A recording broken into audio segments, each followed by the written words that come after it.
prevenção do uso indevido de álcool e drogas no ambiente de trabalho. Super importante, né, gente? E a nossa convidada é a Magna Gabriela Viganò Cavalcante. Ela tem graduação e mestrado em Psicologia pela Unesp de Bauru, psicóloga do CAPS AD3I, presidente do Conselho Municipal de Políticas Públicas sobre Álcool e Outras Drogas do COMAD, professora de do curso de Serviço Social do Centro Universitário de Bauru, ITE. Também atua como docente convidada em cursos de pós-graduação, ministrando aulas sobre políticas públicas, álcool e drogas e saúde mental. É isso, ela já esteve em outros momentos com a gente, né? Obrigada. A gente agradece aí pela parceria. Bom dia a todos. Eu sou a Magna. Quero agradecer a participação de todos vocês aqui. É uma temática muito delicada da gente estar abordando, mas é necessário a gente estar sempre trazendo esse conhecimento sobre a questão de álcool e drogas, né? A gente sabe que socialmente falar sobre esse assunto ainda tem muitos tabus, muitos estigmas.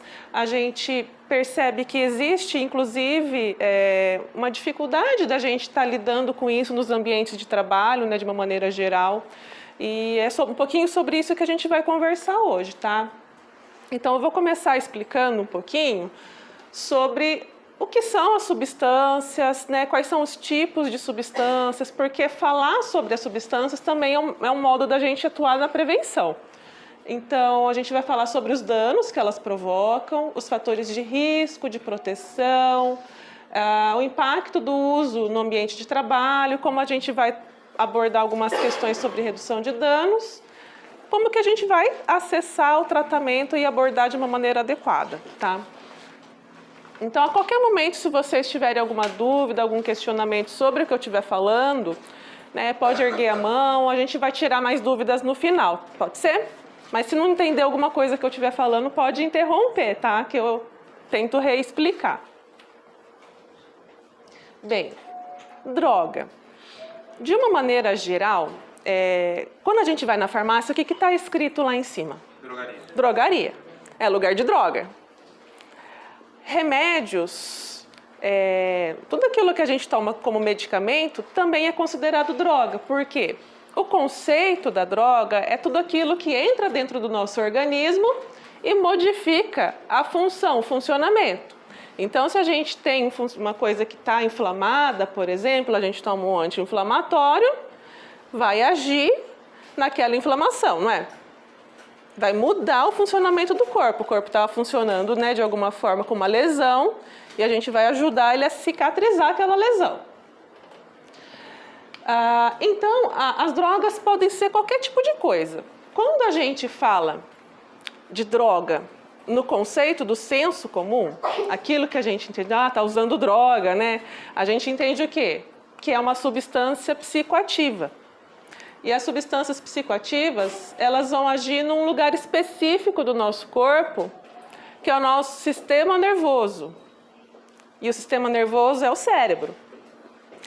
Então, a gente tem uma substância que vai modificar o funcionamento desse cérebro. De alguma forma vai, né, mexer com as nossas funções psíquicas também. E eu vou explicar um pouquinho alguns conceitos, porque às vezes a gente fala em termos técnicos, a gente que trabalha com álcool e drogas, com CAPs, e às vezes a gente confunde o significado de algumas dessas coisas. Então, quando a gente fala intoxicação por uma droga, significa que é a ação dela no organismo. Se a pessoa está intoxicada de álcool, significa que ela está sob efeito de álcool. Não significa que ela tomou uma quantidade muito grande ou que ela está, né, com um grande efeito, né, bebeu demais, encheu a cara, deu PT. Não significa isso. Né? Então, significa que qualquer quantidade de substância, o efeito que ela provoca é o que a gente chama de intoxicação, que é o efeito normal daquela substância. Tolerância. Algumas substâncias têm esse efeito no organismo. Quando a gente começa a consumir, a gente tem aquele efeito com uma certa quantidade. Dali a pouco a gente precisa aumentar a dose para ter aquele mesmo efeito. Acontece com bebida, por exemplo. Se a gente, né, fica de pilequinho, tomando 1, 2 copinhos de cerveja, vai no happy hour, vai no churrasquinho, toma uma cervejinha, tem aquele efeito. Dali a pouco começa a beber com mais frequência, começa a chegar em casa e tomar uma cervejinha, não sei o que, dali a pouco não faz o mesmo efeito. Precisa beber mais. Isso é o que a gente chama de tolerância. Acontece com muitos medicamentos também. Não é que precisa ir aumentando a dose? Principalmente remédio de dormir. A sensibilização acontece com algumas substâncias que envolve a percepção de que quando a gente usa aquela substância, ela vai provocar um efeito depois de um tempo. Só que depois que o nosso organismo já acostumou com aquela substância, quando a gente usa ela, parece que o efeito vem mais rápido. A gente fica sensível para aquela substância, ela passa a fazer mais efeito e mais rápido. Né? Alguns tipos de droga provocam isso, por exemplo, as drogas que são estimulantes. Quando a gente fala em fissura, é um termo que a gente se refere àquela vontade, aquele desejo de usar, né? Quando a pessoa tem um estado de dependência já da substância, aí vem aquela fissura para consumir. Então, é aquele desejo que a pessoa tem de usar aquela droga. Isso acontece muito com a gente que... vou perguntar para vocês. Será que vocês já usaram droga alguma vez na vida? Eu tomei remédio, sim. Se eu já bebi bebida alcoólica, também. Quem tomou café aqui hoje? Café é uma droga? Sim. Cafeína? Cafeína. Tirar uma substância aqui, né? Nós somos drogados. Nós usamos substância, gente, todos os dias. É isso que acontece. Quando a gente toma café e acostuma a tomar um café todo dia, ou quando a gente toma muito cafezinho durante o dia, ou pessoa que fuma cigarro. Não dá uma vontade, nossa, preciso tomar um cafezinho agora, senão minha cabeça começa a doer? Alguém já teve que ficar sem café? Algum dia? Na marra, assim? O que aconteceu? Fica irritado, dor de cabeça. Tem gente que fica, né, mal-humorado, com mal-estar. Então é isso, gente. A gente sente fissura pela substância. Quem fuma cigarro vive isso o tempo todo. Né? O tempo todo precisa, né, às vezes, fumar um maço de cigarro por dia. Né? 2, tem gente que fuma 2. Então, a cada cigarro que a pessoa fuma, ela tem uma sensação de fissura, de usar. Preciso fumar. E isso que eu falei do café é a abstinência. Quando a gente fica sem aquela substância, começa a ter aquela vontade de consumir. Quer dizer, começa a ter sintoma por não ter consumido. E aí, quando toma o café, o que acontece? Alivia, passa. E por que isso acontece? Como é que a gente sente abstinência? Como é que a gente desenvolve dependência? Quando a gente usa uma substância, ela vai fazendo um efeito no nosso cérebro, né? E isso faz com que alguns neurotransmissores, né, alguns circuitos do nosso cérebro se acostumem com aquela substância. Aí o cérebro ele se equilibra no número de neurotransmissores, né, de receptores, é uma coisa toda neurológica lá que acontece, que modifica a quantidade de neurotransmissor e de receptor dentro do nosso cérebro. Por isso que assim, ele fica acostumado, igual a gente fala, com a substância. E quando a gente tira essa substância, dá esses efeitos. Então, a fissura, a abstinência, a própria dependência tem a ver com isso. Essas modificações que vão causando na gente. E claro, o efeito comportamental, que é o hábito. A gente desenvolve hábitos, né? Então, quando a gente fala que a pessoa chegou no estágio de dependência, tem a ver com todos esses aspectos. É uma síndrome, por isso que envolve vários tipos de critério para a gente identificar. E geralmente é feito um diagnóstico, né, por um profissional que é especializado. Né? Então, não é qualquer tipo de uso de substância que vai preencher critério de dependência. Então, a gente precisa ser bastante criterioso na hora de falar sobre isso. Eu vou explicar um pouquinho mais da dependência depois. Bem, e as drogas? Elas provocam um efeito no organismo. A gente classifica os tipos de droga conforme esse efeito. Se é uma droga depressora, significa que ela vai deixar a pessoa com depressão? Não. Significa que quando essa substância entra no cérebro, vai reduzir essas funções no cérebro. Então, a gente tem várias funções que acontecem na nossa mente, não é? A gente tem atenção, memória, pensamento, linguagem, a gente tem o comportamento motor, né? Comportamento do corpo. Então, a gente tem várias funções que o nosso cérebro, né, é responsável, e essas funções vão ficar lentificadas, devagar. Então, essas substâncias, elas provocam essa redução da função. Por exemplo, o álcool é uma substância depressora, os ansiolíticos, que são os remédios de dormir, o Rivotril, o diazepam, os inalantes, que são aquelas coisas que bafora. Né? Antigamente tinha cola de sapateiro, né? O éter, hoje em dia é mais o loló, o lança, né? que a gente consegue identificar o uso mais comum.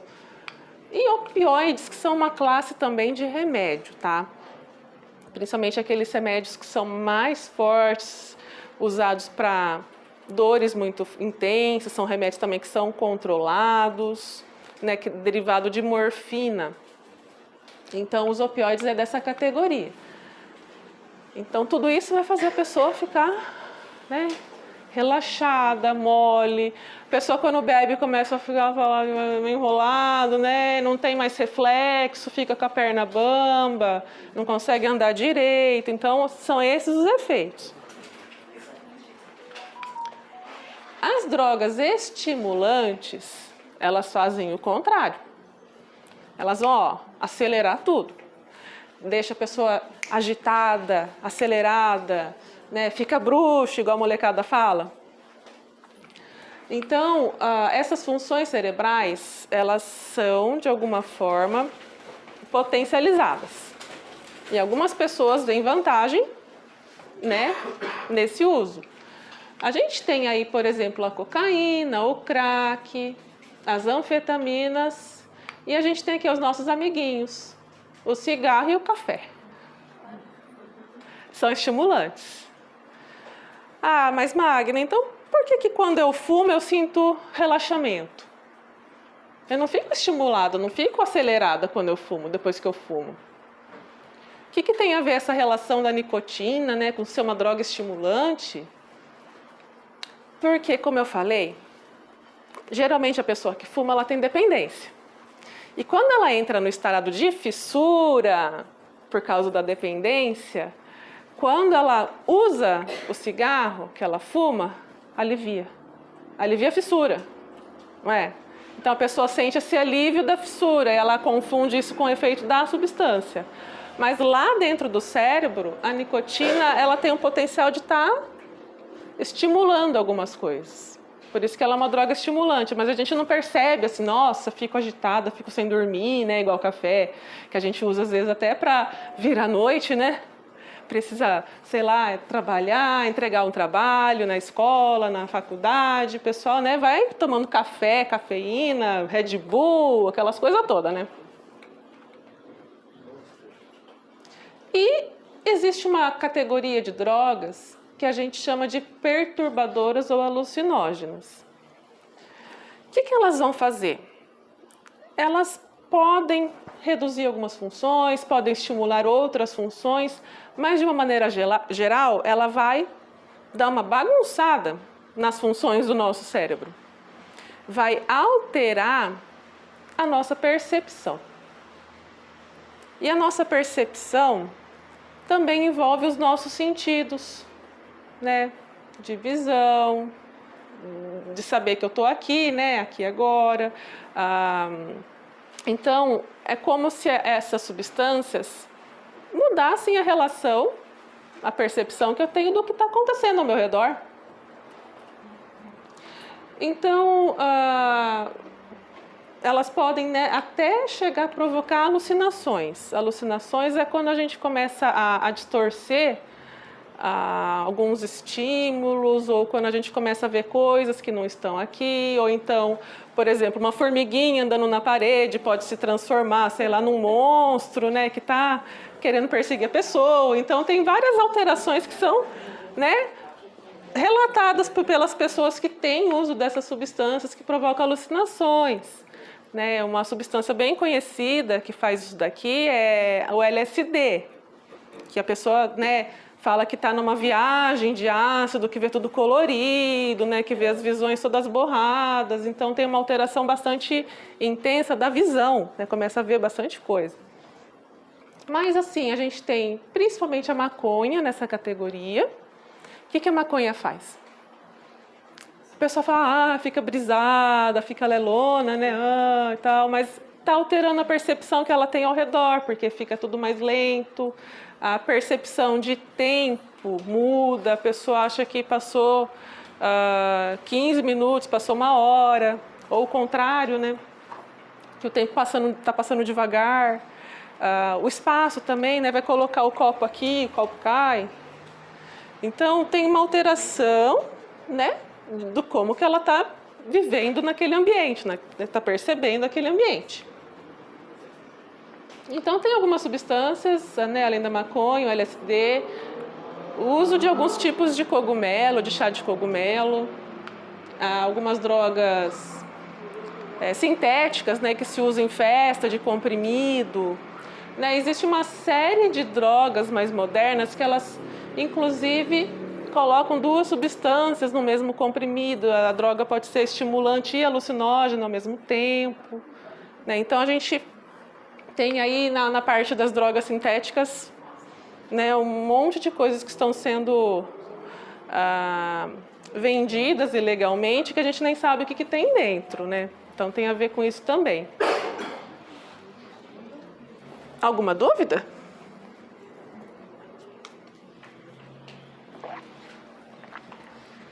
Bem, para a gente entender, então, a prevenção do uso de drogas, a gente vai ter que falar um pouquinho de como que acontece esse fenômeno na nossa sociedade. Por que as pessoas usam drogas? Qual é a relação da sociedade com as drogas? Porque isso interfere muito nas maneiras como a gente, como as pessoas fazem o consumo e como a gente entende esse consumo, né? Bem, o que a gente sabe é que nunca existiu uma sociedade que fosse livre de droga. As drogas fazem parte da história da humanidade. Se a gente for pegar desde os registros mais antigos que existem, até daquelas pinturas em caverna, sabe? Existe relato do uso das substâncias. Uma alteração de consciência com a finalidade religiosa, né, espiritual ou medicinal, né, que os líderes das tribos, né, utilizavam para fazer a cura. Né, nesse processo todo tinham os rituais que envolviam o uso de algumas substâncias e o uso durante festas também.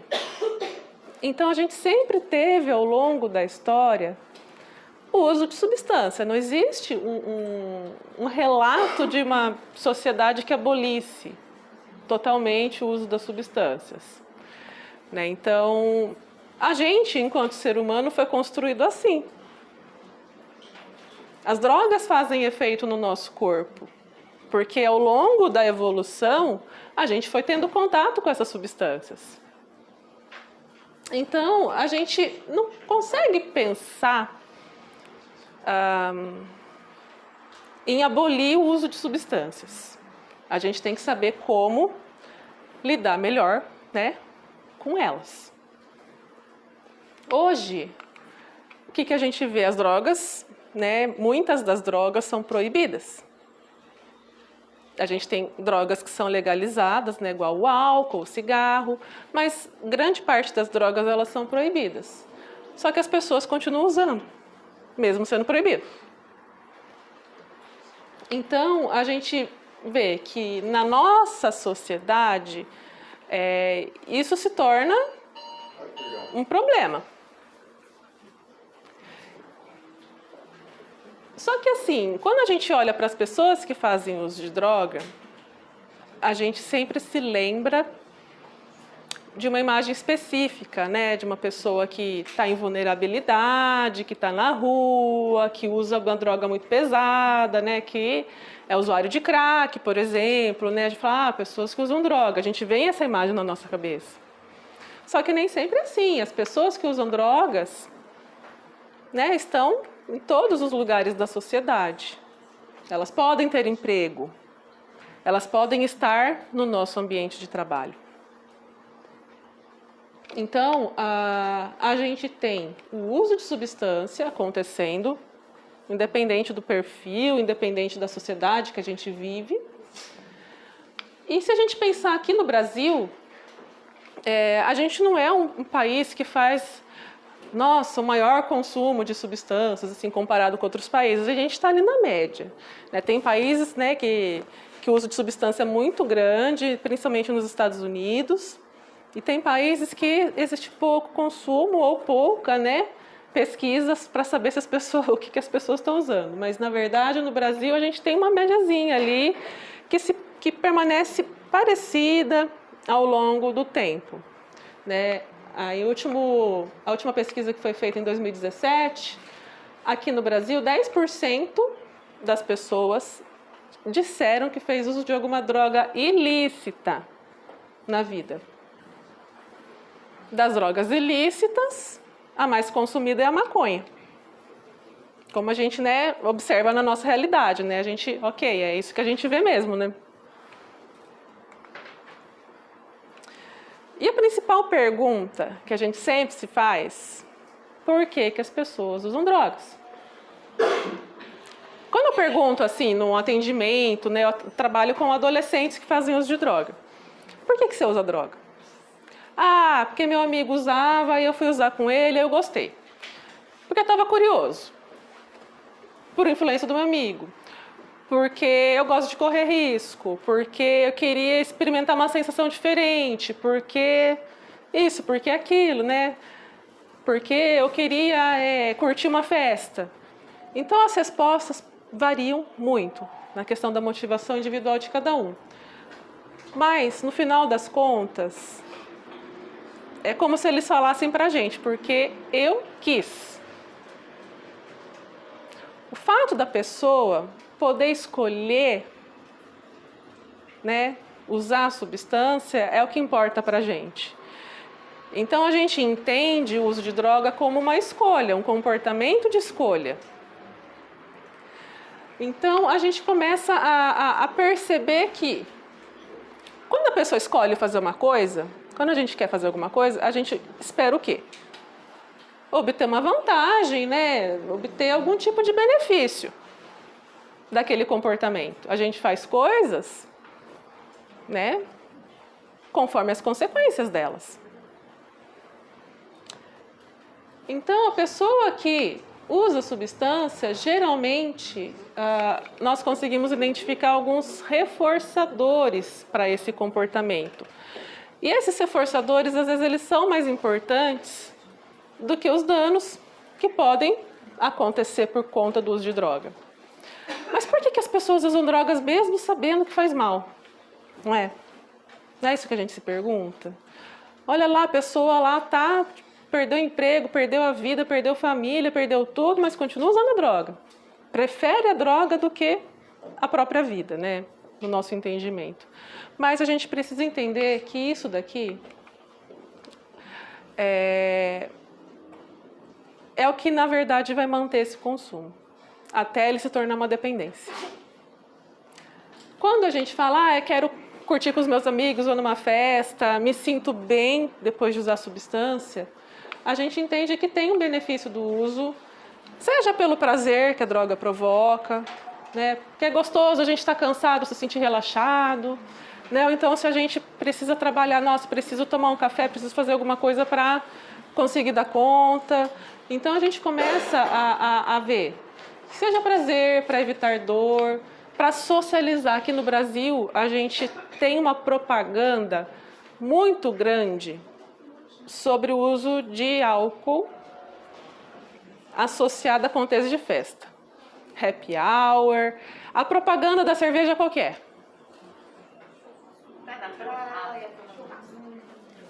Né? Tudo gostoso, churrasquinho, a mulher gostosa, né? Balada, festa. Ah, saiu do trabalho, vai no barzinho. Não é? A gente vai associando esses contextos. Então a gente tem uma mídia que associa o uso do álcool com a socialização. Todas as festas que a gente vai tem bebida, não é? A gente vai num casamento, até num batizado, né? Vai no churrasquinho, tem depois, sempre tem uma cervejinha.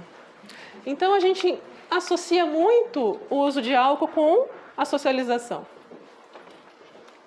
Outra coisa importante é que a gente fala em 3 fatores para entender a questão das drogas naquela pessoa. Tem a ver com o tipo de substância que ela consome, se ela tem preferência, sei lá, por droga estimulante, por droga relaxante, né, por alucinógena. As condições da pessoa naquele momento, porque varia muito o nosso organismo também, e o ambiente que a gente está. Então, se de repente eu usar uma droga estimulante numa rave, né, com barulho, luz piscando, todo mundo pulando, vai me dar um gás para, né, aquela substância bater de um jeito. Bateu. Agora, se eu faço uso da mesma droga em casa, sozinha, né, ouvindo uma música calminha lá no meu quarto deitada, vai bater de outro jeito. A questão é que varia muito. O próprio percepção de como a droga atua na pessoa vai variar para cada pessoa, né? E aqui eu listei alguns fatores que são importantes para a gente entender o que é fator de risco, ou seja, o que vai se somar para fazer com que as pessoas busquem mais as drogas, e os fatores de proteção que vão neutralizar os riscos, tá? Então a gente vê que tem algumas questões biológicas que podem interferir, existem até umas pesquisas que indicam fatores genéticos, né, principalmente da dependência de álcool. Alguns traços de personalidade, se a pessoa é mais calma, se a pessoa é mais agitada, se é uma pessoa mais impulsiva, menos impulsiva, isso vai ter influência. Se a pessoa tem algum tipo de transtorno mental, a gente sabe que depressão e ansiedade hoje né, muito comum aqui no Brasil. Então, às vezes a pessoa, por conta da depressão, por conta de ansiedade, busca algum tipo de substância. Histórico de abuso, de negligência. Pessoa que não tem vínculo comunitário, que não tem um senso de pertencimento, né, ao lugar que vive. Se vive num lugar que é favorável para o uso de droga, que tenha normas favoráveis, que tem alguns tipos de ambiente que favoreçam, ambientes propícios, né? Quanto mais boteco, mais pessoas bebendo. E a questão da vulnerabilidade da sociedade, da comunidade que a pessoa vive. Quanto mais vulnerável, mais socioeconomicamente desfavorável, maior a tendência de buscar o uso de substância. Por quê? A pessoa não tem acesso a outras fontes de satisfação, de prazer, né? Não tem um lazer, um esporte, né? Os recursos que a gente precisa para estar tendo fontes de prazer na nossa vida. Então a droga começa a ser uma fonte de prazer. E os fatores de proteção, basicamente, né, são os contrários, né, dos fatores de risco. Ter um bom vínculo com a escola ou com a comunidade, no caso do adulto, né, a gente sentir integrado ao ambiente que a gente vive. E, claro, né, a gente estar numa comunidade, estar inserido numa região aí que é mais organizada, mais estruturada, que vai dar as ferramentas necessárias para a gente conseguir ter bem-estar na nossa vida, né? Se a gente vive em um lugar que não tem acesso a nada, que não tem acesso à saúde, educação, lazer, cultura, né, a gente fica muito mais restrito. E aí a gente vai falar da dependência. Existe um caminho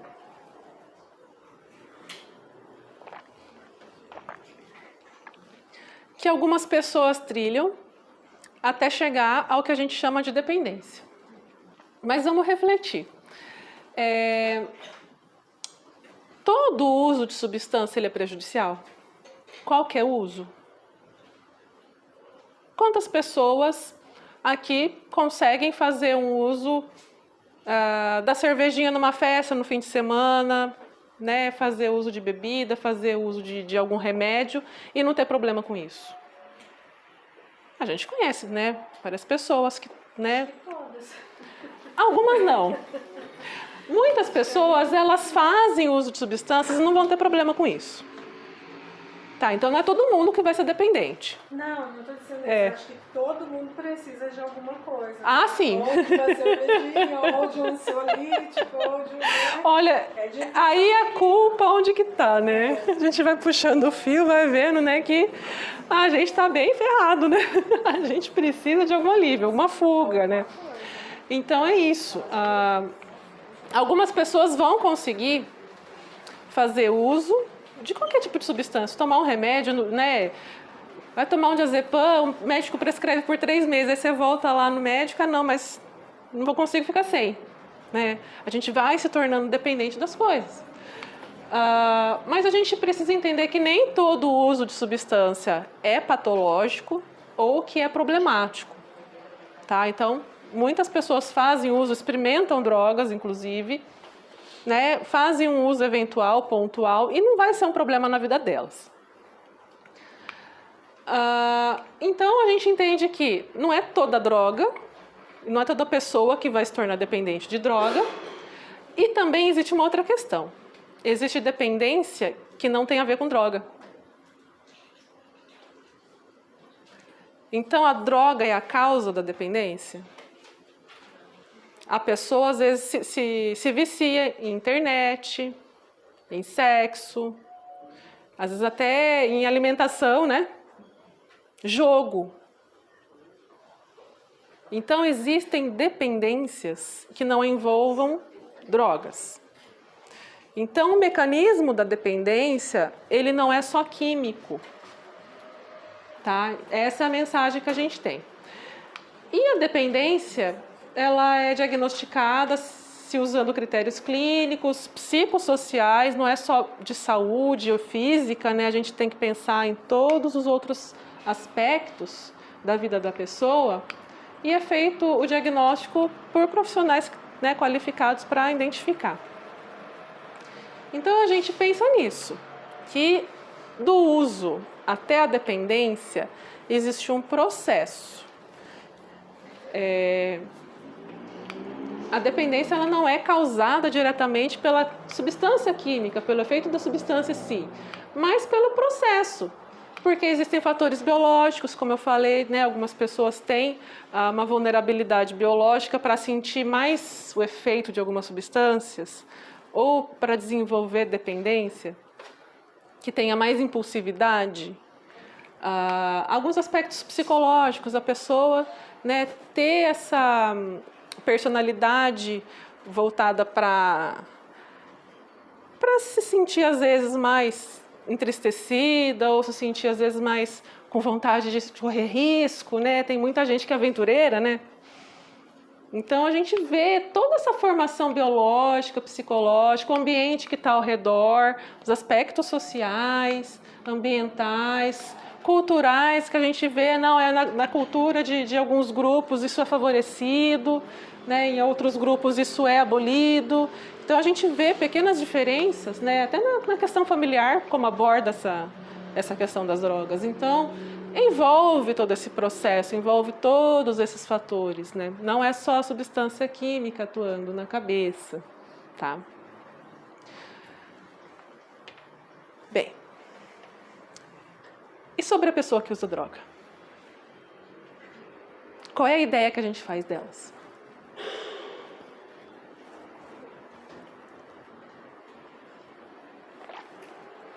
Para quem não está enxergando, eu vou ler. O usuário de drogas é responsável pela sua condição.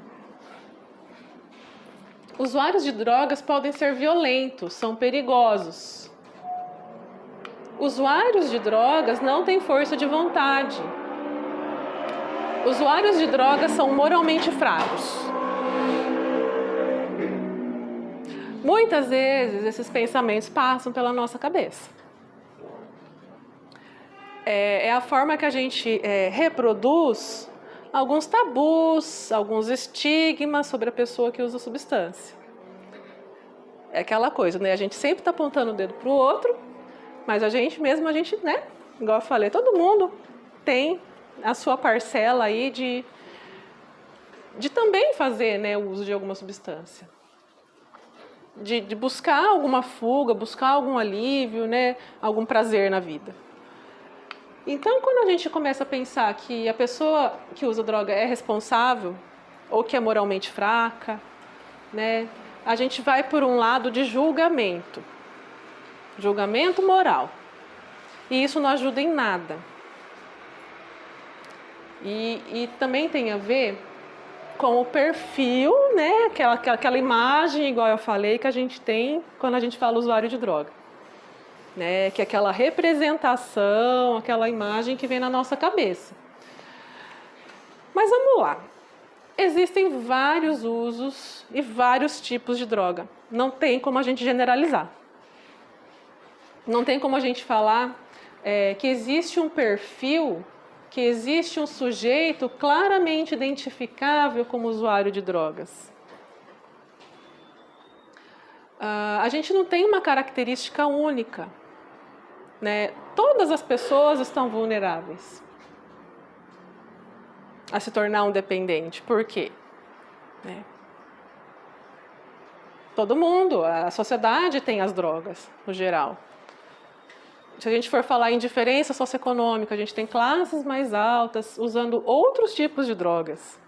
Enquanto a gente vê classes mais vulneráveis usando as drogas mais baratas. Então, a gente vê uma diferença na forma de consumo, no acesso, né, porque custa, né, droga não é de graça, a gente sempre fala isso. Então, a gente, na verdade, não tem um perfil do que é usuário de droga. Pessoas de todas as idades, religiões, posições políticas, orientações sexuais, todas as classes sociais e graus de escolaridade. Está na sociedade. Então, a gente precisa desmistificar isso, né? Olhar para esse fenômeno como algo que acontece, que faz parte, que tem uma porcentagem aí, né, acontecendo o tempo todo ao nosso redor. Então, é o cara que trabalha comigo. Pode ser eu. Pode ser alguém da minha família. E como é que a gente vai pensar isso agora, entrando na parte do trabalho, a relação das drogas com o trabalho? Onde que entra isso? Se está tão na sociedade, onde que a gente pode entender isso acontecendo no nosso trabalho? Como a gente falou, né, a gente viu, a droga faz parte da sociedade, está em todos os lugares. E faz parte da rotina de muitas pessoas. Não é só desempregado que usa droga. Pessoas que trabalham fazem uso de droga. Só que falar sobre isso ainda é um tabu, é muito complicado. Por quê? A gente não tem essa cultura no Brasil. A gente vê países como Estados Unidos, Canadá, França, Inglaterra, 90% das empresas têm algum tipo de programa de prevenção do uso de substância. No Brasil não chega a 5%. Então, a gente não fala sobre isso no ambiente de trabalho. Quando a gente faz um levantamento de dados, de onde que a gente pode ver esse problema, esses números aqui eu tirei de um relatório da Organização Internacional do Trabalho, que é um órgão que é vinculado à ONU, né, às Nações Unidas. Então, a gente vê aí um índice de até 15% dos empregados tem algum tipo de uso de substância, é o índice da sociedade no geral, tá? Se relaciona até 1/4, 1 a cada 4 acidentes de trabalho tem relação com o uso de alguma substância. Pode chegar até metade das faltas relacionadas ao trabalho ou licenças médicas por conta do uso, das consequências do uso, dos problemas de saúde que decorrem do uso. Por exemplo, cigarro e pulmão, né? Tem uma relação bastante íntima aí, né? Do cigarro com o pulmão. Então, a gente vê aí que os problemas de saúde, os problemas do uso, a própria ressaca, chega segunda-feira, o pessoal falta do trabalho. Né? Então, a gente tem um índice de falta de licença médica aí relacionado ao uso de substância que chega até metade. E maior rotatividade. A gente está falando, né, de empresas no geral, não especificamente de serviço público. Né? Em empresas, isso faz aumentar muito a rotatividade. Então, aumenta gasto com demissão, contratação, tudo mais. É uma despesa para as empresas. Então, é mais fácil o quê? Descartar a pessoa que usa droga e pegar uma outra pessoa. Em vez de fazer um programa de prevenção, né? Tá certo. Bem, falando dos prejuízos para o trabalho, do ponto de vista do empregador, tá? Então, a gente tem acontecendo aí muito absenteísmo, que são as faltas e ausências. Então, a pessoa que faz uso de substância tem uma maior tendência a faltar do trabalho sem autorização, se ausentar por conta das licenças médicas e etc. A pontualidade também, tudo isso foi identificado por pesquisas, tá? Então, as pessoas que usam droga têm maior tendência de chegar mais tarde e sair mais cedo. Ou então, até questão de almoço, né? A pessoa demora mais no almoço, vai para outro ambiente, fica no carro, né? Não volta no horário, né? Por conta desses ajustes que a pessoa às vezes faz na rotina para poder consumir. Até mesmo quem fuma. Toda hora precisa sair do posto de trabalho, né, para ir fumar. Então, a gente tem essa questão da pontualidade, do ajuste da rotina, do hábito. Né? A gente, claro, fica cansado, precisa levantar um pouquinho, espairecer, vai fazer o quê? Tomar um cafezinho. Não é? A gente faz algumas coisas e associa com o uso de algumas substâncias, né? Desenvolve alguns hábitos. O uso de substância também interfere na produtividade. Porque a pessoa, quando ela já está fazendo um uso indevido, um abuso do uso de substância, tem um menor rendimento, cai a qualidade do trabalho, né, comparando com ela mesma antes, né, ou com outros colegas. Né, a pessoa tem um rendimento menor, tem uma produtividade menor. Se fala também em problemas no relacionamento dentro do trabalho. Por quê? Geralmente, né, essa queda da produtividade produz sobrecarga nos colegas. Então, quando um não está conseguindo trabalhar direito, o outro tem que trabalhar mais. E isso começa a gerar conflito, começa a gerar queixa. A pessoa que tem, por exemplo, um uso de, sei lá, cocaína ou de álcool e está em abstinência, ela começa a ficar com humor irritável, às vezes, né, ela tá, pessoa que chega num dia, bom dia, oi, não sei o que, no dia seguinte já está de cara fechada. Então, a gente vê algumas instabilidades também acontecendo, isso prejudica o relacionamento. E, principalmente, as questões de segurança. A gente está aqui para falar, né, da prevenção de acidentes no trabalho e a gente vê que a questão do uso de substâncias, o uso indevido de qualquer coisa, seja substância ilícita, medicamentos, né, a gente vê que isso tem relação com os acidentes de trabalho. Por quê? Tanto a intoxicação, quanto a abstinência ou os problemas de saúde, né, que vem do uso, vão provocar uma queda nas funções, né, diminuição das nossas funções psíquicas, que a gente precisa ter muitas vezes atenção, coordenação, concentração, né? E aí a gente vê os prejuízos para o trabalhador. Que tipo de prejuízo pode provocar na vida daquela pessoa? Quando a gente fala da intoxicação, como a ressaca, né, o que acontece no dia seguinte, vão alterar algumas funções que são importantes para o desempenho no trabalho. Deixa eu só ver que horas são. 9h05. Tá na hora já, né? Até a outra palestra é às 10. Ah, tá. 9h30 tá tranquilo. Obrigada. Então, vai alterar algumas funções. Por exemplo, o reflexo, o tempo de reação, a pessoa fica mais lenta. Se ela opera uma máquina, se ela está trabalhando em alguma coisa que exige essa coordenação, ela vai ter uma reação mais devagar. Chance de acidente. A capacidade motora, a pessoa fica com problema de coordenação, principalmente se faz uso de bebida, né? Visão turva. Alterações no estado de humor, a pessoa pode ficar até mais agressiva ou com uma depressão, algumas substâncias, né? Principalmente as drogas que são estimulantes. Quando a pessoa está na festa, tudo faz uso, não sei o quê, no dia seguinte bate aquela bad, né? Bate aquela depressão por conta do efeito mesmo da substância.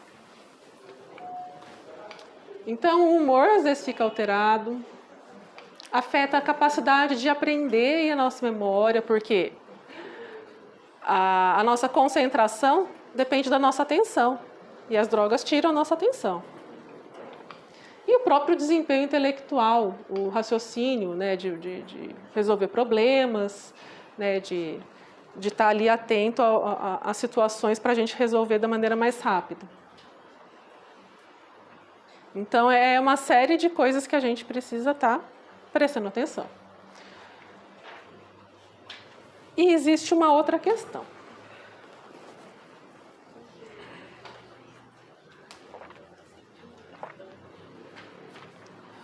Algumas vezes, o próprio trabalho é um fator de risco para o uso de substância. Principalmente trabalhos que são desgastantes. Pessoa que se cansa fisicamente do trabalho que exige muito esforço físico. Trabalho de pouco prestígio social. Profissões que são vistas de maneira negativa pela sociedade. Trabalhos que envolvam a vida de terceiros, principalmente profissionais de saúde. Trabalhos que sejam muito estressantes ou que sejam de risco. Né? Vamos colocar bombeiros, policiais, pessoas que lidam com situações, né, de risco. Trabalhos que facilitem o acesso a substâncias. Tudo isso, eu não vou especificar muitas profissões porque eu acho que também estigmatiza, mas a gente sabe que tem algumas áreas de trabalho que tem um índice maior de envolvimento com substâncias. A gente falou trabalho desgastante fisicamente. O pessoal que trabalha em construção civil, que trabalha com obras, mineração, são alguns índices bastante elevados de uso de substância. Trabalhos que envolvem vida de terceiros, trabalhos estressantes, arriscados. Então, essas categorias aí, profissionais de saúde, a gente tem acesso fácil a algumas substâncias, principalmente faz uso indevido de várias medicações, né? Então, é mais arriscado no sentido de que o próprio trabalho induz a pessoa a buscar a substância, tendo em vista a lidar com essas questões, por exemplo, a redução do cansaço, o estresse emocional do trabalho que provoca na pessoa, né, que é um ponto de fuga.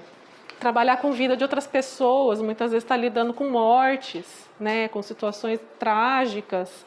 A pessoa chega desgastada emocionalmente. Para aumento de rendimento. Isso é muito comum em motoristas de caminhão. fazer uso de rebite para vir à noite. Né? Rebite é uma substância que é uma anfetamina, né? Que é uma droga bastante estimulante. Então, muitas pessoas que trabalham começam a fazer uso de substâncias para lidar com as questões do trabalho. Então, o trabalho em si, ele passa a ser um risco para o consumo de substância. E essas categorias, né, esses tipos de trabalho, eles precisam ser mais vigiados, nesse sentido de estimular mais a prevenção. E de maneira, assim, mais abrangente, quando a pessoa, o trabalhador, faz uso de alguma substância, a gente sabe que às vezes encontra algumas barreiras para ter acesso às formas de enfrentar o problema. Porque a primeira coisa é medo de ser demitido. Se alguém souber que eu uso alguma coisa, se alguém souber que eu uso enquanto eu trabalho, pior ainda, né, eu vou ser mandado embora. Porque isso está na lei, né? É demissão com justa causa. É um dos motivos para demitir com justa causa. Trabalhar sob efeito de substâncias. Então, existe esse medo, né, da demissão, de punições, ser colocado à disposição, né, ter um rebaixamento de função, ser tirado das tarefas que executa, coloca lá fazer qualquer coisinha. Então, a gente sabe que existe esse medo. Então, a pessoa que faz substância não busca ajuda e não tem o apoio do seu empregador para receber essa ajuda. Então, fica todo mundo se finge de morto, né? O problema não existe, a empresa fala, olha, o problema não existe. Então, a gente, né, não tem trabalhador usando droga. Bem, do ponto de vista do empregador, existe a ausência dos programas de prevenção, que a gente falou no Brasil chega a 5%, é pouco. E isso daí é uma coisa que atrapalha muito a gente enfrentar esse problema. E outra barreira importante é quando o empregador não lida com aqueles riscos que estão relacionados ao próprio trabalho. Né? Se é um trabalho desgastante emocionalmente, fisicamente, isso precisa ser, de alguma forma, manejado para minimizar esse risco, né?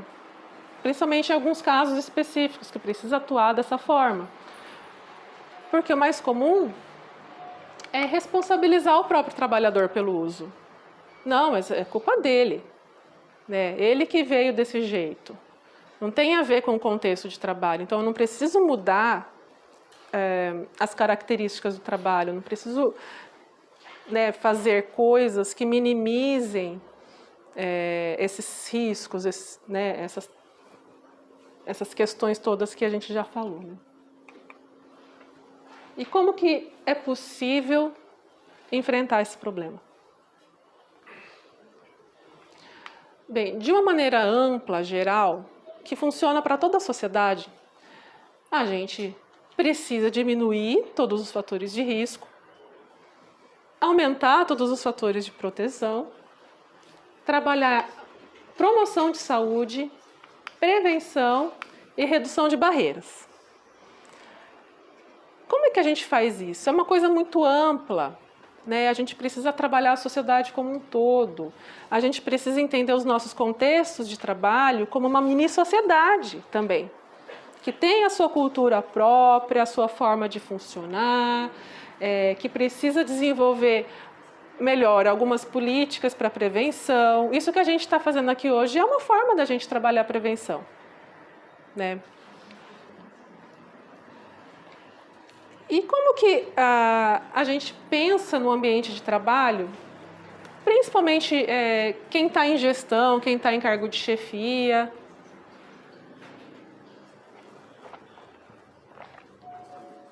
Como que a gente pode ajudar os nossos colegas? A gente precisa estar sempre atento para aqueles sinais que são indicativos, né, que a gente fala que são sinais de alerta. Começou a faltar? Começou a dar muito atestado? Enrolar no horário do almoço? a gente começa a olhar mais. O trabalhador, se ele começa a ter aqueles sinais de falta de atenção, falta de coordenação, prejuízo cognitivo, também já é um sinal de alerta. Então a gente fica atento para esses prejuízos que estão acontecendo, porque são sinais de que alguma coisa, né, está errado. Outra coisa, considerar o uso de substâncias como um problema de saúde. Se a pessoa faz uso, não é um julgamento moral, não é uma advertência que vai resolver. A gente precisa lidar com essa questão como uma necessidade de saúde que precisa, né, de um olhar qualificado. É importante, principalmente para os gestores, né, para a própria política da empresa, identificar condições de trabalho que possam ser os riscos, né, como a gente falou, algumas condições de trabalho que estão envolvidas no maior risco de usar substância. A empresa tem que garantir sempre a confidencialidade do trabalhador, né? Se ele faz uso de substância, não é para sair falando para todo mundo, né? Porque se isso já é uma forma de agir da empresa, o empregador vai saber procurar né, alguém ali daquele serviço que possa ajudá-lo. Porque o ideal é que a gente consiga encaminhar essa pessoa para ter acesso a uma ajuda. Ou desenvolver formas de ajudá-la dentro desse contexto de trabalho. Então, por exemplo, aqui na prefeitura a gente tem assim o Sereste, né, a saúde do trabalhador, que vai estar auxiliando nessas questões também. Né? Eu não vou abrir muito como é que funciona, mas porque a gente sabe que envolve outras questões. Por quê? A gente não pode também fingir que o trabalhador não está prejudicando de alguma forma o atendimento do seu trabalho. Então existem sanções, existem punições que são legais e éticas com relação a isso, que a gente também não pode deixar que aconteça. Mas ele tem que ter garantia do acompanhamento do tratamento. Então, se a gente identifica alguém que trabalha sob efeito ou que está vindo assim numa situação que prejudique o seu trabalho, ele vai ser punido e colocado de lado, vai ser demitido? A gente precisa ajudar essa pessoa, né? O uso de substância, ele não deve ser encarado como algo que a gente possa descartar aquela pessoa. Então, a gente precisa mudar o olhar para as formas de intervir e de atuar para fazer com que essa pessoa tenha a possibilidade de acompanhamento e tratamento pelos setores dentro da empresa ou fora da empresa que fazem, né, esse acompanhamento. Isso aqui são orientações da própria Organização Internacional do Trabalho. E prevenção. Como é que a gente vai minimizar a chance da gente precisar fazer isso? Como que a gente vai atuar prevenindo? A gente fala em prevenção primária, secundária e terciária. A gente tem vários níveis de abordar a questão. A prevenção universal é isso que a gente está fazendo agora, é para todo mundo, direcionada para quem faz uso, para quem não faz uso, e o objetivo é prevenir e retardar o uso indevido de álcool e drogas. Distribuição de panfletos com informações, fazer palestra, fazer ações que abordem essa temática. A prevenção secundária, ela é voltada para aqueles grupos que têm maior risco, né? Algumas categorias profissionais específicas que a gente já identificou terem uma maior associação, né, com o uso de drogas. Ela já é para aquelas pessoas que estão com o problema. Então, o que a gente pretende com esse tipo de prevenção é evitar a dependência ou a evolução do quadro. E aí a gente tem que ser individualizado, né? Tem que ser uma atenção individualizada, porque cada pessoa tem os seus motivos, os seus fatores de risco, a sua condição social, familiar, cultural. Aí a gente precisa, né, considerar tudo isso, encaminhar para tratamento e acompanhar o trabalhador nos setores da empresa que fazem esse trabalho, o RH, o Sereste, por exemplo, que trabalha a saúde, do trabalhador. Então, existem formas de atuar prevenindo em todos os níveis, para todas as pessoas, para pessoas de maior risco e para as pessoas que já estão com um problema. E eu vou indicar aqui, para que todos conheçam, acesso a tratamento especializado no SUS é realizado nos CAPs AD. A gente tem 2 CAPs AD em Bauru, um voltado para o público infanto-juvenil e o CAPs adulto, que faz o atendimento de triagem. Não precisa de encaminhamento, é só ir lá com os documentos pessoais, passar no horário de triagem de segunda a sexta de manhã, tá? Porque vai fazer uma avaliação, vai abordar de uma maneira mais ampla e vai propor algum tipo de intervenção para o caso, tá?